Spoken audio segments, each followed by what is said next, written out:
당신의 목에 차가운 도끼날이 닿는 순간 모든 게 끝났다는 걸 직감하게 됩니다. 바이킹에게 사로잡힌 포로들은 단순히 죽음을 기다리는 게 아니었거든요. 그들에게 포로란 금으로 바꿀 수 있는 상품이었습니다.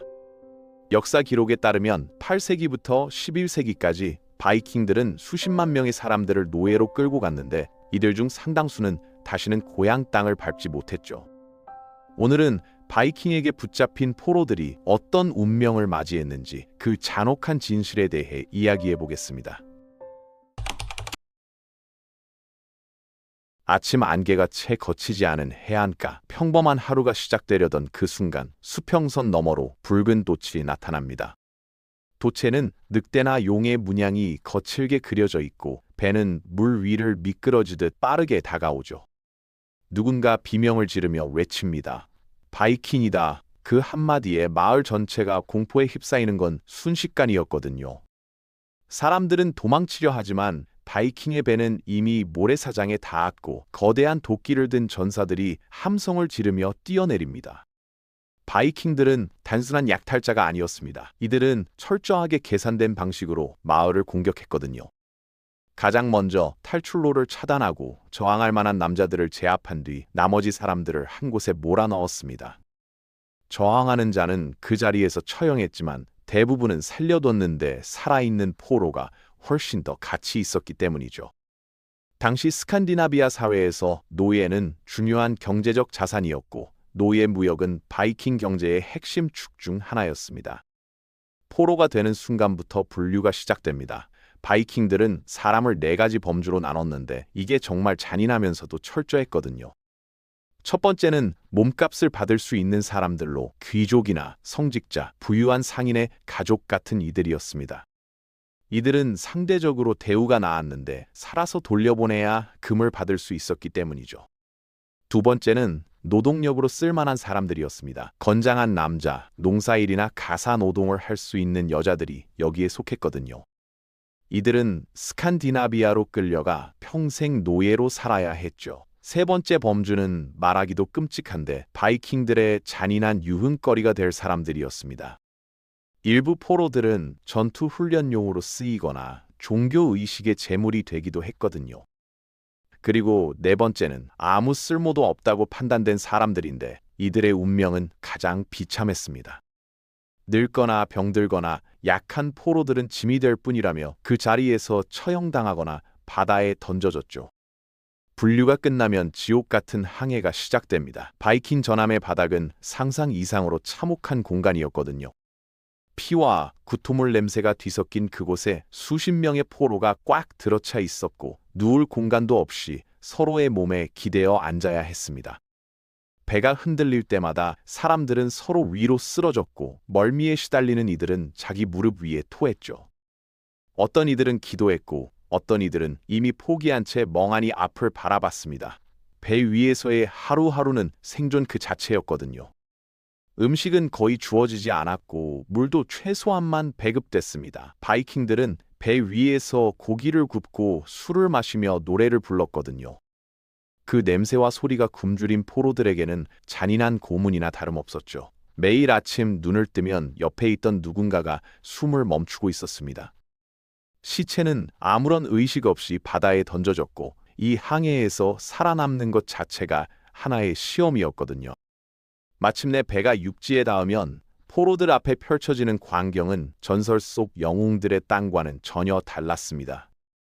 바이킹 마을은 진흙과 얼음 그리고 썩은 생선 냄새로 가득했거든요. 오두막에서 피어오르는 연기가 눈을 따갑게 했죠. 개들은 뼈다귀를 놓고 싸웠는데 그게 동물 뼈인지 사람 뼈인지 아무도 신경 쓰지 않았습니다. 포로들은 마을 광장 한가운데 던져졌고 마을 사람들은 이들을 마치 동물원의 신기한 동물을 구경하듯 바라봤죠. 노예 시장은 정식 의식도 아니고 재판도 아닌 그냥 거래였습니다. 바이킹 전사들은 포로를 세워놓고 몸을 만져보며 건강 상태를 확인했거든요. 마을 사람들은 소리 높여 가격을 흥정했고 젊고 건강한 포로는 비싸게 팔렸으며 특별한 기술이 있는 사람은 더 높은 가격에 거래됐죠. 대장장이나 목수 같은 기술자들은 특히 인기가 많았습니다. 하지만 대부분의 포로들은 그저 힘쓰는 일에 투입될 막 노동꾼으로 팔려나갔거든요.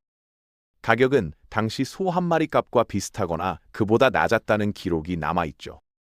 새 주인이 정해지면 그때부터 진짜 노예 생활이 시작됩니다. 해가 뜨기도 전에 일어나 나무를 패야 했고 무거운 배를 끌어야 했거든요. 마구간을 청소하고 얼어붙은 강에서 물을 길어와야 했으며 곡식을 빻고 음식을 준비하고 모든 허드렛 일을 마친 뒤에도 쉴 수 없었습니다. 주인의 고함 소리는 끊이지 않았고 일의 끝은 없었죠. 겨울에는 손가락이 갈라져 피가 났습니다. 여름에는 씻을 기회조차 없어서 온몸에서 악취가 났고 밤이 되면 바닥에 쓰러져 잠을 청해야 했거든요. 담요 한 장으로는 스칸디나비아의 혹독한 추위를 이길 수 없었습니다. 쥐들이 주변을 돌아다녔고 때로는 자다가 물리기도 했죠. 죽이지는 않았어요. 살아있어야 일을 시킬 수 있으니까요. 하지만 그 도끼는 분명한 메시지를 담고 있었습니다. 너는 인간이 아니라 소유물이라는 것. 바이킹 사회에서 노예가 할 수 있는 것과 할 수 없는 것은 명확하게 구분되어 있었습니다. 할 수 있는 건 쓰러질 때까지 일하는 것, 주인이 던져주는 찌꺼기를 먹는 것, 욕을 먹고 맞는 것, 다른 주인에게 팔려가는 것이었죠. 그리고 유용한 존재로 살아남는 것, 그게 전부였습니다. 반면 할 수 없는 건 마을 여자를 오래 쳐다보는 것, 무기에 손을 대는 것이었거든요. 주인에게 말대꾸하는 것, 음식을 숨기는 것, 그리고 도망치는 것, 특히 도망에 대한 처벌은 끔찍했습니다. 도망치다 잡힌 노예는 마을 광장에 끌려 나와 모든 사람들이 보는 앞에서 처벌받았거든요. 때로는 손가락이나 발가락이 잘렸고, 때로는 귀나 코가 베었으며, 극단적인 경우에는 다리 힘줄이 끊어져 다시는 걸을 수 없게 만들었죠. 이런 처벌은 단순한 형벌이 아니라 다른 노예들에게 보내는 경고였습니다. 도망치면 이렇게 된다는 것. 어느 날 새로운 포로들이 마을에 도착합니다. 2명의 남자와 1명의 여자였죠. 이들은 당신이 처음 왔을 때처럼 겁에 질린 눈으로 주변을 둘러보고 있었고 마을 전체가 모여 다시 그 광경이 펼쳐집니다. 흥정하고 만져보고 값을 매기고 사람을 사고 파는 시장이 열렸거든요. 당신을 잡았던 바이킹 전사가 여자 포로의 옆구리에 칼을 댔습니다. 경매가 시작됐을 때 당신 안에서 무언가가 무너지는 걸 느꼈죠. 사람이 물건처럼 팔리는 걸 보면서 당신은 깨닫게 됩니다. 자신도 점점 사라지고 있다는 걸요. 매일 하루씩 과거의 자신이 지워지고 있었고 예전의 삶이라고 불렀던 것은 아득한 기억이 됐거든요. 이제 남은 건 일과 고통, 침묵, 그리고 생존뿐이었죠. 몇 달이 지나고 어느 날 갑자기 폭풍이 몰아칩니다. 천막을 찢어버리고 배를 부수는 그런 무시무시한 폭풍이었죠. 온 마을이 집을 지키려고 뛰어다니는 혼란 속에서 당신은 그걸 봅니다. 열린 문, 아무도 지키지 않는 출구, 감시하는 눈도 없는 그 순간 심장이 미친 듯이 뜁니다. 지금이야. 당신은 뜁니다. 발에 불이 붙은 것처럼 달립니다. 숲이 당신을 삼키고 미끄러지고 다리가 베이고 진흙 속에 쓰러지지만 계속 달립니다. 그리고 마침내 성공했다고 생각한 그 순간 뒤에서 소리가 들립니다. 거친 숨소리, 발자국 소리. 돌아보니 그가 거기 있었습니다. 당신을 처음 잡았던 그 바이킹, 도끼를 들고 피가 얼어붙을 것 같은 미소를 짓고 있었죠. 그는 마치 아이가 전쟁 놀이를 하듯 당신을 바라보며 뭔가를 말했는데 알아들을 수는 없었지만 의미는 분명했습니다. 너는 내 것이다. 다시 끌려온 뒤 아무도 그 일에 대해 말하지 않았습니다. 도망 시도는 그저 게임의 일부일 뿐이었으니까요. 조금씩 당신은 자신이 변하고 있다는 걸 느낍니다. 겁에 질려 떨던 약한 포로는 사라졌거든요.